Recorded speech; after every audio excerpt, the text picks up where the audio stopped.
despite assertions by the minister and this government, the cuts to education are coming from our classrooms. Out of the 28 school boards in the province, almost all of them saw cuts to instructional funding, and those cuts totaled over $23 million. I know that the school boards are very, very concerned about this current budget cycle. We know that school boards are trying to put their budgets together right now. We know that even a 0%, a status quo scenario would mean deeper cuts to the classroom. I guess I would say that school divisions are in the process of budgeting, as is the government.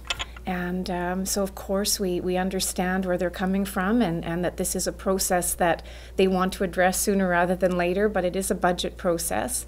Certainly the government has not made any specific directions to cuts.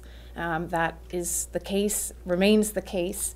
And that said, we are looking at options.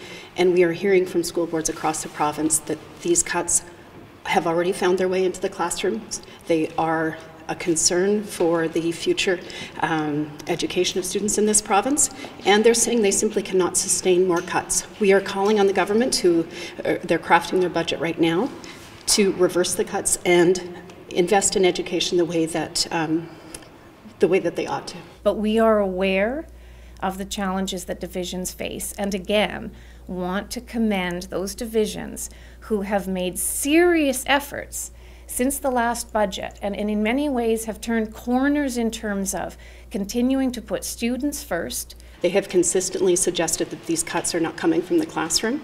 We are saying, the SSBA is saying, parents are saying these cuts are hurting kids in classrooms. These cuts are seeing increased class size numbers. They're seeing decreased supports for students in the classroom.